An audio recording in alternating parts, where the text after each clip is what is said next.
Hi friends, welcome back to our channel Physics Tutorial. ഇന്ന് നമ്മൾ discuss ചെയ്യാൻ പോകുന്നത് പ്ലസ് ടു ഫിസിക്സിലെ ഇലക്ട്രിക് ചാർജസ് ആൻഡ് ഫീൽഡ്സ് എന്ന ചാപ്റ്ററിൽ നിങ്ങൾക്ക് എക്സാമിന് ചോദിക്കുന്ന വളരെ ഇമ്പോർട്ടൻ്റ് ആയിട്ടുള്ള ക്വസ്റ്റ്യൻ ആൻസേഴ്സ്, അതുപോലെ തന്നെ ന്യൂമറിക്കൽസ്, ഡെറിവേഷൻസ് ഇവയെല്ലാമാണ് ക്വസ്റ്റ്യൻ ആൻസർ ഫോർമാറ്റിലാണ് ഞാൻ വീഡിയോ ചെയ്തിട്ടുള്ളത്. അപ്പോൾ അതുകൊണ്ട് തന്നെ നിങ്ങൾക്ക് എക്സാമിന് വളരെ സിമ്പിളായിട്ട് എങ്ങനെ ആൻസർ ചെയ്യാം എന്നുള്ളൊരു ഐഡിയ കൂടി കിട്ടും.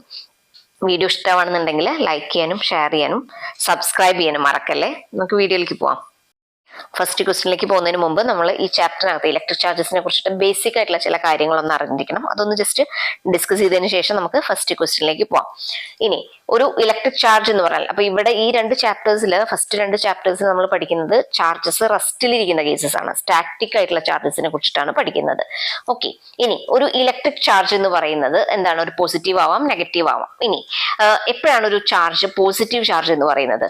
If there is a deficiency of electron, അതായത് ചാർജ് ഇലക്ട്രോണിന്റെ ഡെഫിഷ്യൻസി ഉണ്ടെന്നുണ്ടെങ്കിൽ that will be positive charge. Okay, അതായത് ഇലക്ട്രോണിന്റെ ചാർജ് എപ്പോഴും എന്താണ്? നെഗറ്റീവ് ആണ്. അതായത് ഒരു ബോഡി പോസിറ്റീവ് ആവണമെന്നുണ്ടെങ്കിൽ there should be a deficiency of electron. ഇലക്ട്രോണുകൾ കുറവാണെന്ന് പറഞ്ഞാൽ എന്തായിരിക്കും? അവിടെ പോസിറ്റീവ് ചാർജ് ആയിരിക്കും കൂടുതൽ ഉണ്ടാവുന്നത്, അല്ലെ? കാരണം charge of electron is negative. അതേപോലെ തന്നെ ഒരു ബോഡി നെഗറ്റീവ് ചാർജ് ആവണമെന്നുണ്ടെങ്കിൽ എന്തായിരിക്കണം? There should be sufficiency of charges. കൂടുതൽ ഇലക്ട്രോൺസ്, നെഗറ്റീവ് ചാർജസ് ആണുള്ളത്, ഇലക്ട്രോൺസ് ആണുള്ളതെങ്കിൽ that will be negatively charged.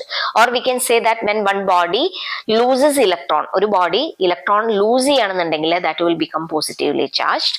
Or when it gains electrons that will become negatively charged. അതായത് electron lose ചെയ്ത് കഴിഞ്ഞാൽ അത് എന്തായിട്ട് മാറും? പോസിറ്റീവ്ലി ചാർജ്ഡ് ആയിട്ട് മാറും.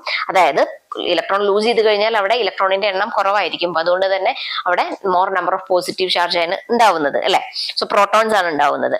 ഇനി അതുപോലെ തന്നെ when A body gains electron, ഒരു ഇലക്ട്രോൺ ഗെയിൻ ചെയ്യുക എന്ന് പറഞ്ഞാൽ എന്താണ്? അതിന്റെ ഇലക്ട്രോണുകളുടെ എണ്ണം കൂടുതലാണ് അവിടെ ഉണ്ടാവുന്നത്. അതായത് there will B sufficiency of electron, that body will become negatively charged. അപ്പൊ ഈ കാര്യങ്ങളൊന്നും അറിഞ്ഞിരിക്കണം. അതുപോലെ തന്നെ നമുക്കറിയാവുന്ന പോലെ തന്നെ ചാർജിങ് ബൈ ഫ്രിക്ഷന്റെ കേസിൽ എങ്ങനെയാണ് നമ്മൾ ചാർജസിന്റെ ട്രാൻസ്ഫർ നടക്കുന്നത് എന്നുള്ളതും കൂടി ഒന്ന് ജസ്റ്റ് നോക്കി നോക്കാം. ഓക്കെ, അതായത് when A glass rod is rubbed with silk, അതായത് ഒരു ഗ്ലാസ് റോഡും ഒരു സിൽക്കും റബ്ബ് ചെയ്യുന്ന സമയത്ത് glass rod becomes positively charged and silk negative. അതായത് ഗ്ലാസ് റോഡും സിൽക്കും ആണ് റബ്ബ് ചെയ്യുന്നത് എന്നുണ്ടെങ്കിൽ ഗ്ലാസ് റോഡ് ഏത് ചാർജാണ് കിട്ടുന്നത്? പോസിറ്റീവ്ലി ചാർജ്ഡ് ആയിട്ട് മാറും. അതുപോലെ തന്നെ സിൽക്ക് എന്താണ്? നെഗറ്റീവ് ചാർജ് ആയിട്ട് മാറും. അപ്പൊ അതിന്റെ മീനിങ് മനസ്സിലായിട്ടുണ്ടാവും അല്ലെ? ഗ്ലാസ് റോഡ് എന്തായിരിക്കും? ഇലക്ട്രോൺ ലൂസ് ചെയ്യാണ് ചെയ്യുന്നത്. അതേപോലെ തന്നെ സിൽക്ക് നെഗറ്റീവ് ആയിട്ട് മാറുന്നു എന്ന് പറഞ്ഞാൽ എന്താണ്? Silk gains electron. അപ്പൊ ആ പോയിന്റ്സ് ഒന്ന് ഓർത്തിരിക്കുക. അതുപോലെ തന്നെ when A plastic road is rubbed with fir, ഒരു പ്ലാസ്റ്റിക് റോഡും അതുപോലെ തന്നെ ഫറുമാണ് റബ്ബ് ചെയ്യുന്നത് എന്നുണ്ടെങ്കിൽ plastic road is becoming negatively charged. Plastic road എന്തായിട്ട് മാറും? നെഗറ്റീവ്ലി ചാർജ്ഡ് ആയിട്ട് മാറും. Because that gains electron. Plastic റോഡിന് എന്ത് സംഭവിക്കും? ഇലക്ട്രോൺ ഗെയിൻ ചെയ്യാണ് ചെയ്യുന്നത്. അതുപോലെ തന്നെ ഫർ പോസിറ്റീവ് ആണ്. അപ്പൊ അങ്ങനത്തെ സിമിലർ ആയിട്ടുള്ള ചില കേസസ് ഒന്ന് ജസ്റ്റ് പറയാം.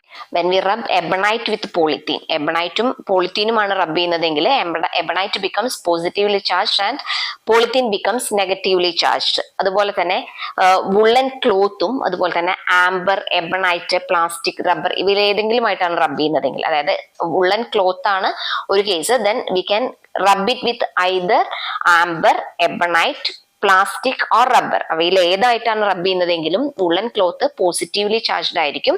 ദെൻ ആംബർ അല്ലെങ്കിൽ എബണൈറ്റ്, പ്ലാസ്റ്റിക്, റബ്ബർ ഇവ എന്തായിട്ട് മാറും? നെഗറ്റീവ് ആയിട്ട് മാറും. അപ്പൊ അതിൽ ഓർത്തിരിക്കേണ്ടത് എന്താണ്?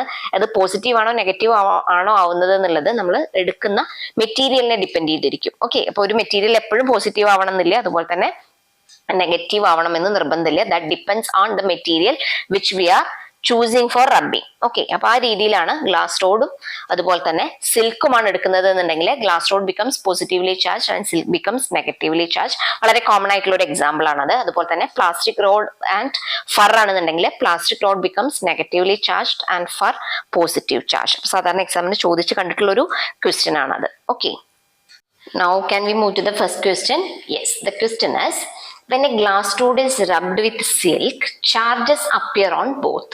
Explain how this observation is consistent with the law of conservation of energy. I will repeat the question. When a glass rod is rubbed with silk, when we rub glass rod with silk, what happens? Charges appear on both. Okay. അതായത് glass റോഡും സിൽക്കും റബ്ബ് ചെയ്യുന്ന സമയത്ത് രണ്ട് മെറ്റീരിയൽസിലും എന്തുണ്ടാവുന്നുണ്ട്? Charges appear ചെയ്യുന്നുണ്ട്. Explain how this observation is consistent with law of conservation of energy. So അതെങ്ങനെയാണ് അത് consistent ആവുന്നത്? ലോ ഓഫ് കൺസർവേഷൻ ഓഫ് എനർജിയുമായിട്ട് എങ്ങനെയാണ് കൺസിസ്റ്റന്റ് ആവുന്നത് എന്നുള്ളതാണ് ക്വസ്റ്റ്യൻ. എന്താണ് law of conservation of energy എന്ന് പറഞ്ഞാൽ?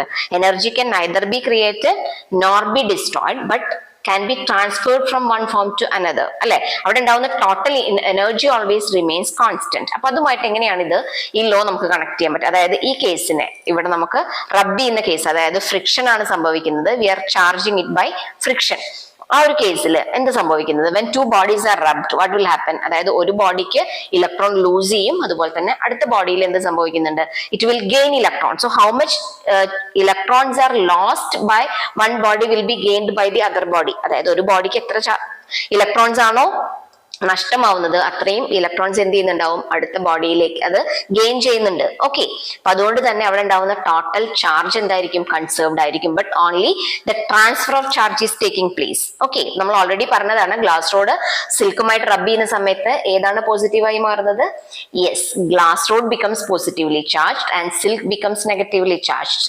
അതായത് ഗ്ലാസ് റോഡിന് എന്ത് സംഭവിക്കുന്നുണ്ട്? It is becoming positively charge means that will loose electron and the silk is gaining electrons, that is why it becomes negative. Okay, അപ്പൊ അതുകൊണ്ട് തന്നെ നമുക്ക് എങ്ങനെ എഴുതാം? അവിടെ ചാർജിന്റെ ട്രാൻസ്ഫർ മാത്രമാണ് നടക്കുന്നത്. ടോട്ടൽ ചാർജ് എന്തായിരിക്കും? കോൺസ്റ്റന്റ് ആയിരിക്കും. So how we can answer that? Yes, when two bodies are wrapped, the body which loses electrons will become positively charged and which gains electrons becomes negatively charged. The two bodies thus acquire equal and opposite charges. The charge is only transferred from one form to another. Okay, so I will repeat. When two bodies are rubbed, what will happen? The body which loses electrons, that will become positively charged. So which body is losing electron, that will become positively charged, and which gains electrons, that will become negatively charged. Okay, so that point should be there. And here when one loses and the other one is gaining, right? So the total charge will be constant. So two bodies thus acquire equal and opposite charges. Here the charge will be only transferred from one form to another. So that is the answer. Next we have a very important question, that is, what do you mean by quantization of charge? What do you mean by quantization of charge? എന്താണ് quantization of charge എന്നുള്ളതുകൊണ്ട് ഉദ്ദേശിക്കുന്നത് എന്നുള്ളതാണ് question. Quantisation എന്ന് പറയുന്നത് വളരെ important ആയിട്ടുള്ള ഒരു property of charge ആണ്. നമ്മൾ ചാർജസിന്റെ പ്രോപ്പർട്ടീസ് പഠിക്കുന്ന സമയത്ത് പഠിച്ചിട്ടുള്ള അഡിറ്റീവ് പ്രോപ്പർട്ടി, അതുപോലെ തന്നെ conservation of charges, then quantisation, ഈ പ്രോപ്പർട്ടീസ് നമ്മൾ പഠിച്ചതാണ്. അതിൽ വളരെ ഇമ്പോർട്ടന്റ് ആയിട്ടുള്ള ഒരു പ്രോപ്പർട്ടിയാണ് ക്വാണ്ടൈസേഷൻ. എപ്പോഴും എക്സാമിന് ചോദിക്കാറുള്ള ഒരു ക്വസ്റ്റ്യൻ ആണ്. വളരെ സിമ്പിൾ ആണ്. എന്താണ് ക്വാണ്ടൈസേഷൻ എന്നുള്ളത് മീൻ ചെയ്യുന്നത്? അതായത് charge of a body will be always N integral multiple of electronic charge. അതായത് നമ്മൾ ഏതൊരു ചാർജ് എടുത്ത് നോക്കിയാലും, ഒരു ബോഡിയിൽ ഉണ്ടാവുന്ന ഏതൊരു ചാർജ് എടുത്ത് നോക്കിയാലും, that will be always N integral multiple of one electronic charge. അതായത് ഒരു ചാർജ് എപ്പോഴും എക്സിസ്റ്റ് ചെയ്യുന്നത് എങ്ങനെയായിരിക്കും? ഒരു ഇലക്ട്രോണിക് ചാർജിന്റെ ഇന്റഗ്രൽ മൾട്ടിപ്പിൾ ആയിട്ടായിരിക്കും. That is Q will be equal two plus or minus N into E ആണ്. ഇവിടെ E എന്ന് പറയുന്നത് ഇലക്ട്രോണിന്റെ ചാർജ് ആണ്. n എന്ന് പറയുന്നത് എന്താണ്? It is N integral, that will be an integer, that is n is equal to 1 2 3 etc. ഏതെങ്കിലും ഒരു നമ്പർ ആണ്. സോ നമുക്ക് മനസ്സിലാക്കേണ്ട കാര്യം എന്താണ്? Q എന്ന് പറയുന്ന ഒരു ചാർജ് നമ്മൾ എടുത്തു നോക്കുമ്പോൾ നമുക്ക് ഒരിക്കലും എന്ത് ചെയ്യാൻ പറ്റില്ല? ഒരു ഇലക്ട്രോണിക് ചാർജിനെ നമുക്ക് സ്പ്ലിറ്റ് ചെയ്യാൻ പറ്റില്ല, അല്ലെ? അതായത് 1 ഇലക്ട്രോൺ 2 ഇലക്ട്രോൺ 3 ഇലക്ട്രോൺ 4 ഇലക്ട്രോൺ ആ രീതിയിൽ മാത്രമായിരിക്കും നമുക്ക് ചാർജസിനെ കാണാൻ കഴിയുന്നത്. അല്ലാതെ എന്ത് ചെയ്യാൻ പറ്റില്ല? 1.5 ഇലക്ട്രോൺ അല്ലെങ്കിൽ 2.5 ഇലക്ട്രോൺ അങ്ങനെ നമുക്ക് നമ്പേഴ്സ് ആക്കിയിട്ട്, അതായത് അതിനെ വീണ്ടും സ്പ്ലിറ്റ് ചെയ്യാൻ നമുക്ക് ചാർജസിനെ പറ്റില്ല. അപ്പൊ എപ്പോഴും that will be an integral multiple of one electronic charge. So that equation also is very important. That is Q is equal to plus or minus N into E. Here N is equal to 1 2 3 etc. Okay, so how we can answer? Charge of a body is always an integral multiple of one electronic charge. That is Q is equal to plus or minus N into E, and N is equal to 1 2 3 etc. Clear?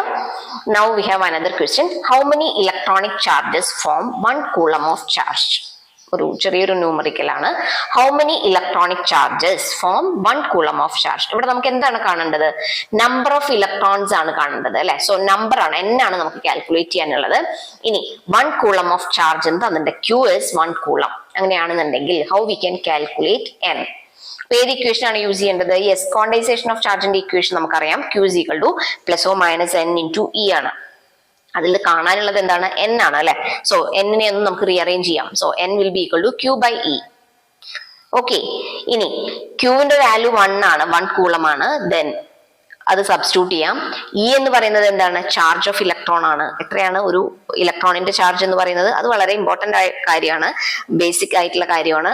Charge of electron എത്രയാണെന്നുള്ളത് അറിഞ്ഞിരിക്കണം. 1.602 into 10⁻⁻19 കൂളമാണ്. Just ഒന്ന് substitute ചെയ്താൽ മതി. നമുക്ക് എത്രയാണ് number എന്നുള്ളത് calculate ചെയ്യാം. n is equal to Q by E ആണ്. So here Q is equal to 1. So 1 divided by E is charge of electron, that is 1.602 into 10⁻⁻19 കൂളമാണ്. So how much we are getting? Yes, 6.25 into 10⁻18 ആണ്. So that much electronic charges form 1 coulomb of charge. Okay, അപ്പൊ അത്രയും electronic charges ചേരുന്നതാണ് എന്ത്? 1 coulomb of charge എന്ന് പറയുന്നത്. 6.25 into 10⁻18. വളരെ simple ആയിട്ടുള്ള numerical ആണ്. Now we have one more numerical. The question is, how many electrons constitute an electric charge of -16 microcoulomb of charge? How many electrons constitute an electric charge of -16 microcoulomb of charge? അതാണ് question. അപ്പോൾ ഇവിടെ കാണേണ്ടത് എന്താണ്? Number of electrons ആണ് കാണേണ്ടത്. Electric charge എത്രയാണെന്ന് തന്നിട്ടുണ്ട്. That is -16 മൈക്രോകൂളം ആണ്. അങ്ങനെയാണെന്നുണ്ടെങ്കിൽ which equation can be used here? Yes, same equation ആണ് അല്ലെ. Q is equal to plus or minus n into E ആണ്. ഇവിടെ ചാർജ് മാത്രമാണ് ഡിഫറെന്റ് ആയിട്ടുള്ളത്. നമ്മൾ നേരത്തെ പറഞ്ഞ കേസിൽ ചാർജ് 1 കൂളം ആണെങ്കിൽ ഇവിടെ എത്രയാണ് ചാർജ്? -16 മൈക്രോകൂളം ആണ്. Okay, and charge of electron എന്ന് പറയുന്നത് സെയിം ആണ്, നമുക്ക് ഓൾറെഡി അറിയാം. അപ്പൊ ഇക്വേഷൻ ഏതാണ്? n is equal to Q by E ആണ് യൂസ് ചെയ്യുന്നത്. ഓക്കെ, സബ്സ്റ്റിറ്റ്യൂട്ട് ചെയ്യാം. അപ്പോ Q എന്ന് പറയുന്ന ചാർജ് മൈക്രോ കൂളമിലാണ് ഉള്ളത്. അപ്പൊ അതിനൊന്ന് കൺവേർട്ട് ചെയ്തിട്ട് കൂളമാക്കിയിട്ട് മാറ്റാം. So what will be the charge of electron? എങ്ങനെ എഴുതാം? യെസ്, അതായത് ഇവിടെ ചാർജ് ഓഫ് ഇലക്ട്രോൺ എന്ന് പറയുന്നത് 1.6 into 10⁻19 ആണ്.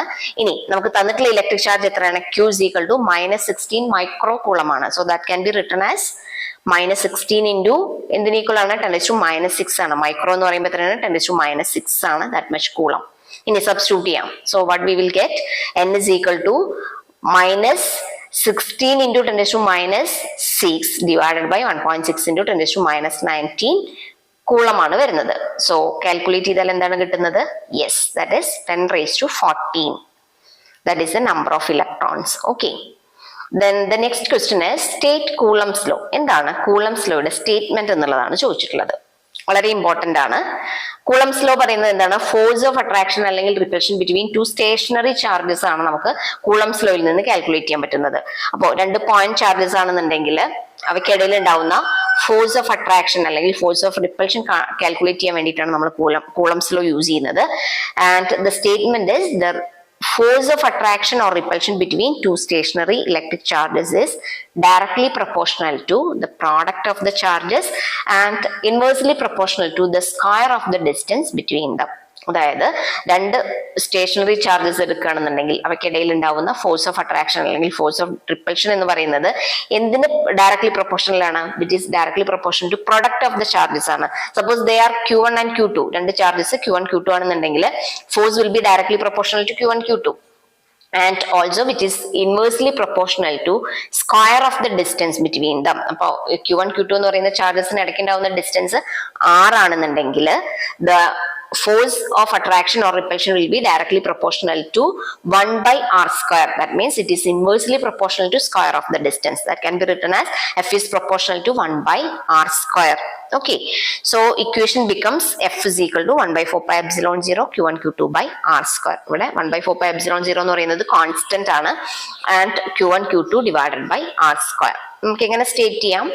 കൂളംസ് ലോ ചോദിച്ചു കഴിഞ്ഞാൽ the force of attraction or repulsion between two stationary electric charges is directly proportional to the product of the charges and inversely proportional to the square of the distance between them. That is F is equal to 1 by 4 pi epsilon 0 Q1 Q2 by r square. Next question എന്ന് പറയുന്നത് Coulomb's law use ചെയ്തുകൊണ്ട് എങ്ങനെയാണ് force calculate ചെയ്യുക എന്നുള്ളതിനുള്ള ഒരു example ആണ്. That I will read. What is the force between two small charged spheres having charges 2 into 10 raised to minus 7 coulomb and 3 into 10 raised to minus 7 coulomb placed 30 centimeter apart in air? So here two charges are given, that is 2 into 10 raised to minus 7 coulomb and 3 into 10 raised to minus 7 coulomb are the charges, and the distance between them is 30 centimeter. So here we have to calculate the force between two small charged spheres. Okay. So, രണ്ട് charge spheres നടക്കേണ്ടാവുന്ന distance 30 centimeter ആണ്. Their charges are given. So, how we can calculate the force between them എന്നുള്ളതാണ് question. So, which law can be used here? Yes, that is Coulomb's law. So, first of all, we can write down the equation, that is F is equal to 1 by 4 pi epsilon 0 Q1 Q2 by R square ആണ്.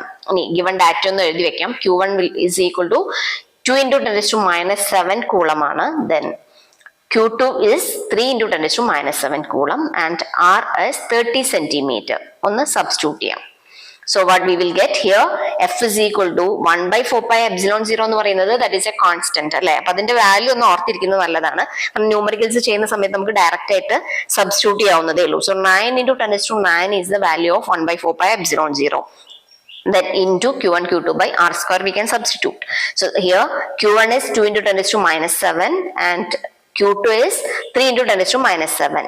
So that value can be substituted. So 9 into 10 raised to 9 into 2 into 10 raised to minus 7 into 3 into 10 raised to minus 7 divided by that distance is given in centimeter. അപ്പോൾ അതിനെ നമ്മൾ എന്ത് ചെയ്ത് convert ചെയ്യണം, മീറ്ററിലേക്ക് convert ചെയ്യണം അല്ലെ.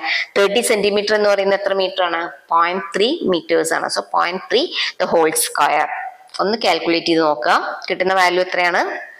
Yes, that is 6 into 10 raised to minus 3 Newton. That is the answer. 6 into 10 raised to minus 3 Newton is the force between the two charged spheres.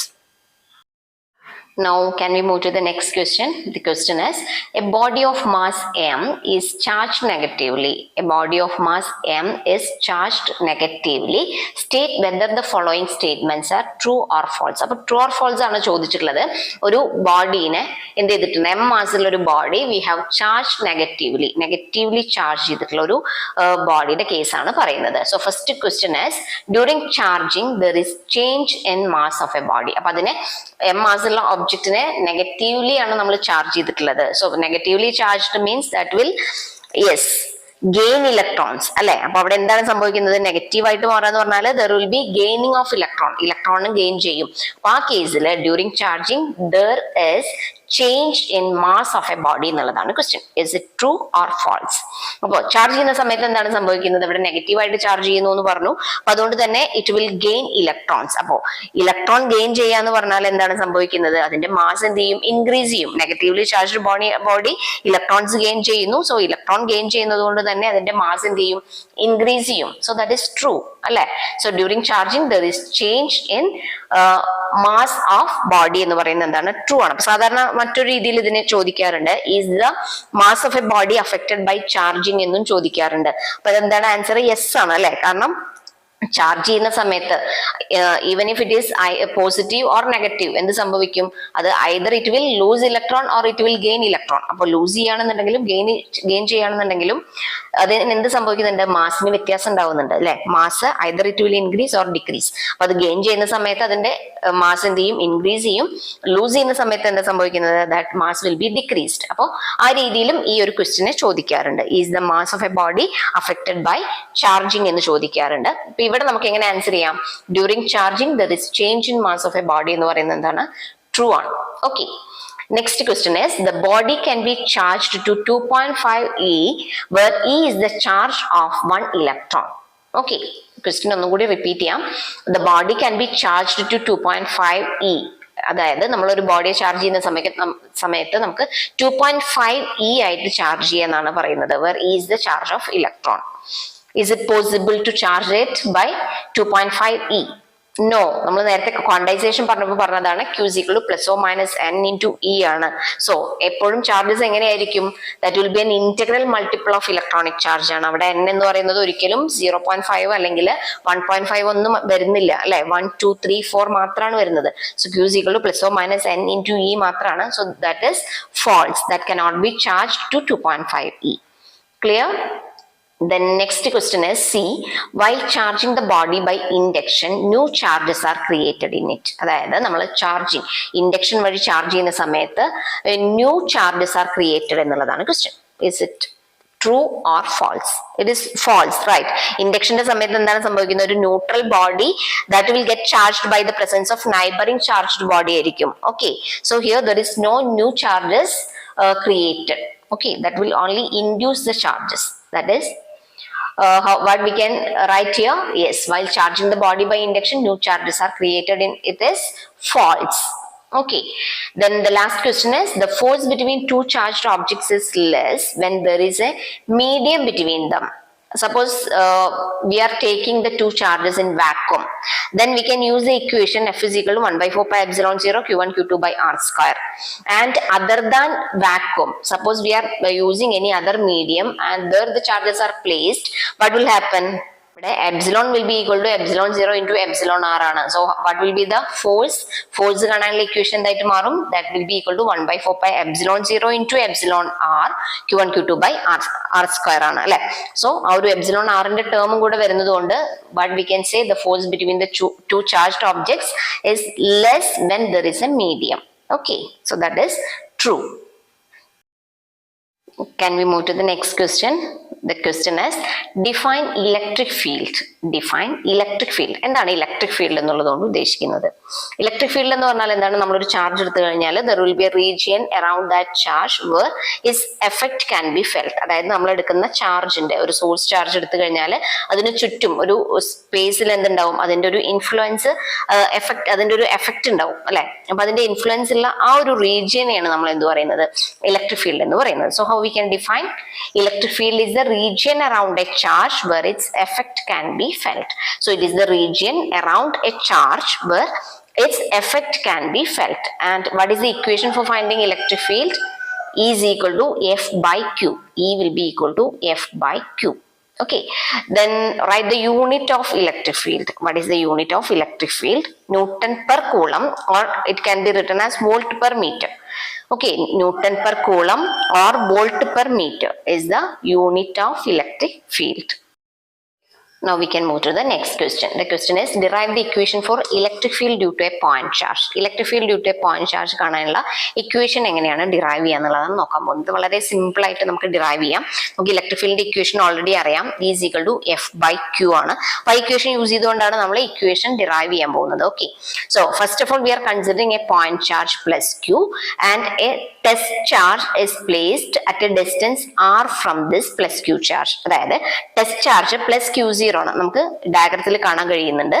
Plus Q is the point charge or the source charge and we are placing a test charge plus Q0 at a distance R from plus Q charge. Okay, ഇനി ഈ ഒരു കേസിൽ നമുക്കറിയാം plus Q charge ആണ് ഇവിടുത്തെ source charge അല്ലെങ്കിൽ point charge ആയിട്ട് നമ്മൾ കൺസിഡർ ചെയ്തിട്ടുള്ളത്. ഇനി നമ്മൾ എടുക്കുന്ന ടെസ്റ്റ് ചാർജ് എപ്പോഴും എന്തായിരിക്കും? That also will be A positive charge. ഒരു യൂണിറ്റ് പോസിറ്റീവ് ചാർജ് ആണ് നമ്മൾ ടെസ്റ്റ് ചാർജ് ആയിട്ട് കൺസിഡർ ചെയ്യുന്നത്.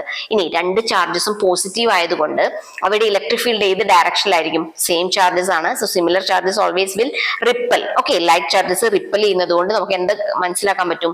ഇതിന്റെ ഡയറക്ഷൻ ഓഫ് ഫീൽഡ് എന്ന് പറയുന്നത് that will be away from the charge ആയിരിക്കും. Okay, as shown in the diagram. ഇനി നമുക്ക് ഇവിടെ മാർക്ക് ചെയ്യാനുള്ളത് എത്രയാണ്? ഈ plus Q charge plus Q0 charge, then the distance between them is R. Okay, then field direction. ഇത്രയും കാര്യങ്ങളൊന്ന് not ചെയ്ത് വെക്കാം. Then from Coulomb's law we have the equation for finding force. F is equal to 1 by 4 pi epsilon 0 Q1 Q2 by R square ആണ്. ഇനി how we can find electric field? E is equal to F by Q0 ആണ്. Right, so here we have only one charge plus Q. Okay, then the other charge is Q0 and divided by R square is coming. Clear? That is F is equal to 1 by 4 pi epsilon 0 Q into Q0 divided by R square, all divided by Q0, that is E. Okay, so Q0 and Q0 will get cancelled. അപ്പോൾ നമുക്ക് കിട്ടുന്ന equation എന്താണ്? E is equal to 1 by 4 pi epsilon 0 Q by R square. So that is the equation for finding the electric field due to a point charge. So E is equal to 1 by 4 pi epsilon 0 Q by R square ആണ്. അപ്പോൾ ഇവിടെ വളരെ easy ആയിട്ട് നമുക്ക് ചെയ്യാൻ പറ്റുന്ന ഒരു derivation ആണ്. We have to consider a point charge plus Q and we are taking a test charge plus Q0 at a distance R from the source charge or point charge. Here both charges are positive, that is why the field will be directed away from this charge, that is as shown in the diagram. Okay, then by Coulomb's law we have the equation for finding force, that is F is equal to 1 by 4 pi epsilon 0 into Q1 Q2 by R square. Here Q1 is Q and Q2 is Q0, right? So that we can substitute. Then what about E? Electric field is F by Q0. So how we can write the equation? F is 1 by 4 pi epsilon 0 Q0 by R square whole divided by Q0. Okay, so that Q0 will get cancelled. Then we are getting E as E is equal to 1 by 4 pi epsilon 0 Q by R square. Clear? Now can we move to the next question? The question is, write any 4 properties of electric field lines. Write any 4 properties of electric field lines. What are electric field lines? Electric field lines are actually imaginary lines used to represent electric field. അതായത് ഒരു electric ഫീൽഡിനെ represent ചെയ്യാൻ വേണ്ടി നമ്മൾ use ചെയ്യുന്ന imaginary ലൈൻസിനെയാണ് നമ്മൾ electric field lines എന്ന് പറയുന്നത്. ഓക്കെ, ഇനി ഒരു ഇലക്ട്രിക് ഫീൽഡ് ലൈൻ എന്ന് പറയുന്നത് എന്താണ്? That will be a curve drawn in such a way that the tangent to it at each point is in the direction of the net field at that point. അതായത് ഒരു electric field ലൈനിനകത്ത് നമ്മൾ എവിടെ tangent വരച്ചാലും ആ പോയിന്റിൽ നമുക്ക് കിട്ടുന്നത് എന്തായിരിക്കും? The direction of field ആയിരിക്കും. ഓക്കെ, അപ്പൊ നമ്മൾ വരയ്ക്കുന്ന ഇലക്ട്രിക് ഫീൽഡ് ലൈൻസിനകത്ത് എടുക്കുന്ന ഓരോ ടാൻജന്റും that will give the direction of electric field at that point. Okay, ഇനി എന്തൊക്കെ പ്രോപ്പർട്ടീസ് ആണ് പറയാൻ പറ്റുക? ഏതെങ്കിലും 4 പ്രോപ്പർട്ടീസ് ആണ് ചോദിച്ചിട്ടുള്ളത്. So electric field lines start from positive charge and end at negative charge. അപ്പോൾ ഇലക്ട്രിക് ഫീൽഡ് ലൈൻസ് എപ്പോഴും സ്റ്റാർട്ട് ചെയ്യുന്നത് പോസിറ്റീവ് ചാർജിൽ നിന്നായിരിക്കും. That will end at negative charge. Then electric field lines of a positive charge are radially outward ആയിരിക്കും. ഒരു positive charge എടുത്താൽ അതിന്റെ electric field line വരയ്ക്കുമ്പോൾ that will be always radially outwards and that of a negative charge is radially inwards. Negative charge ആണെന്നുണ്ടെങ്കിൽ radially inwards ആയിരിക്കും. നമ്മൾ അതിന്റെ arrow mark ശ്രദ്ധിച്ചാൽ മനസ്സിലാവും. Then next one is electric field lines do not form closed loops. അപ്പൊ electric field lines എപ്പോഴും എന്ത് ചെയ്യുന്നില്ല? ക്ലോസ്ഡ് ലൂപ്സ് ഫോം ചെയ്യില്ല. അതുപോലെ തന്നെ 2 ഫീൽഡ് ലൈൻസ് നെവർ ഇന്റർസെക്ട്. അപ്പൊ 2 electric field lines they will never intersect. ഇനി if they intersect, what does it mean? എന്താണ് രണ്ട് ഇലക്ട്രിക് ഫീൽഡ് ലൈൻസ് ഇന്റർസെക്ട് ചെയ്താൽ what does it mean? എന്താണ് ഉദ്ദേശിക്കുന്നത്? 2 directions will be there for field at one point. അതായത് നമ്മൾ വരയ്ക്കുന്ന ഓരോ ടാൻജന്റും എന്ത് തരുന്നത്? that will give the direction of field. അപ്പൊ നമ്മൾ ഒരു പോയിന്റില് അതായത് 2 ടാൻജൻസ് വരിക എന്ന് പറഞ്ഞാൽ എന്തായിരിക്കും? there will be more than one direction for a particular point, അല്ലെ? അപ്പൊ അത് ഒരിക്കലും പോസിബിൾ അല്ല. that is why 2 field lines will never intersect at a point. Okay, so these are the few properties of electric field lines. Next question is, draw the electric field lines of a positive charge. എങ്ങനെയാണ് ഒരു positive ചാർജിന്റെ electric field lines വരയ്ക്കുന്നത് എന്നുള്ളതാണ്. അപ്പൊ നമ്മൾ already പറഞ്ഞ കാര്യമാണ്, ഒരു പോസിറ്റീവ് ചാർജ് ആണെന്നുണ്ടെങ്കിൽ the electric field lines will be radially outwards. Okay, electric field lines will be radially outwards എന്ന് പറഞ്ഞതാണ്. സോ ഹിയർ ഒരു സെന്ററിൽ പോസിറ്റീവ് ചാർജ് ആണ് പ്ലേസ് ചെയ്തിട്ടുള്ളത്. അപ്പൊ അങ്ങനെയാണെന്നുണ്ടെങ്കിൽ അത് റേഡിയലി ഔട്ട്വേർഡ്സ് ആയിരിക്കും. അപ്പൊ അതിന്റെ ആരോ മാർക്ക് എപ്പോഴും പുറത്തേക്കാണ് ഫോക്കസ് ചെയ്യുന്നത്. ഓക്കെ, സോ ഈ രീതിയിലാണ് നമ്മൾ ഒരു electric field line of a positive charge വരയ്ക്കുന്നത്. Now the next question is, draw the electric field line of a negative charge. അപ്പോൾ ഒരു നെഗറ്റീവ് ചാർജ് എന്ന് പറഞ്ഞാൽ എങ്ങനെയായിരിക്കും? Electric field lines will be radially inwards. Okay, inwards ആണ് വരുന്നത്. So arrow mark will be showing inwards. So here we have a negative charge at the center and arrow mark showing inwards. Okay, and draw electric field lines of 2 positive charges. 2 positive charges അടുത്ത് വന്നു കഴിഞ്ഞാൽ how we can draw the electric field lines എന്നുള്ളതാണ്. അപ്പോൾ positive charges എന്ന് പറയുമ്പോൾ similar charges ആയതുകൊണ്ട് തന്നെ there will be a repulsion. Okay, അപ്പോൾ നമ്മൾ പോസിറ്റീവ് ചാർജ് എപ്പോഴും എങ്ങനെയാണെന്ന് പറഞ്ഞിട്ട് അത് ഔട്ട്വേർഡ്സ് ആയിരിക്കും വരുന്നത്. അപ്പോൾ ആ രീതിയിലാണ് മാർക്ക് ചെയ്യുന്നത്. they will not form closed loops. അവിടെ നമുക്ക് സെന്ററിൽ കാണാൻ കഴിയും there is a distance because that will repel each other. 2 positive charges ആയതുകൊണ്ട് they will repel each other. Okay, The next question is draw the electric field line of a dipole. ഒരു ഡൈപോളിന്റെ കേസിൽ ഉണ്ടാവുന്ന electric field lines എങ്ങനെ വരയ്ക്കാം? Dipole എന്ന് പറഞ്ഞാൽ എന്താണ്? It is a system of two equal and opposite charges separated by a small distance ആണ് അല്ലെ. അതായത് ഒരു പ്ലസ് ക്യൂ ചാർജ് ഉണ്ട്, മൈനസ് ക്യൂ ചാർജ് ഉണ്ട്, they are separated by a small distance. Okay, so ഇവിടുന്ന് പോസിറ്റീവ് ചാർജിൽ നിന്ന് എപ്പോഴും എന്ത് ചെയ്യും? Electric field lines that will originate and that will end in negative charge. Okay, അപ്പോൾ അതായത് നമുക്ക് ആരോ മാർക്ക് വരയ്ക്കുമ്പോൾ ശ്രദ്ധിക്കേണ്ടത് എന്താണ്? പോസിറ്റീവ് ചാർജിൽ നിന്നായിരിക്കണം അത് ഫീൽഡ് ലൈൻസ് സ്റ്റാർട്ട് ചെയ്യുന്നത്. That will end in negative charge. Okay, ഇത് അതുപോലെ തന്നെ പോസിറ്റീവ് ചാർജ് ഉള്ള റീജിയനിൽ we can see the field lines outside and അതായത് ഔട്ട്വേർഡ്സ് ആയിരിക്കും വരുന്നത്. എന്നാൽ നെഗറ്റീവ് സൈഡിൽ നമുക്ക് എന്ത് കാണാൻ പറ്റുന്നുണ്ട്? That is inwards. ഓക്കെ, ഇതാണ് ഒരു electric field line in the case of electric dipole. അപ്പൊ ഇത്രയും കാര്യങ്ങളാണ് ഈ പാർട്ടിൽ നമ്മൾ ഡിസ്കസ് ചെയ്യുന്നത്. അതിന്റെ ബാക്കി ഇലക്ട്രിക് ഫ്ലക്സും അതുമായിട്ട് റിലേറ്റഡ് ആയിട്ടുള്ള കാര്യങ്ങളും അടുത്ത വീഡിയോയിൽ നമ്മൾ ഡിസ്കസ് ചെയ്യുന്നതായിരിക്കും. നിങ്ങൾക്ക് വീഡിയോ ഇഷ്ടമാണെന്നുണ്ടെങ്കിൽ ഒന്ന് ലൈക്ക് ചെയ്യാനും ഷെയർ ചെയ്യാനും സബ്സ്ക്രൈബ് ചെയ്യാനും മറക്കല്ലേ. മറ്റൊരു വീഡിയോ ആയിട്ട് വീണ്ടും കാണാം. Till then bye.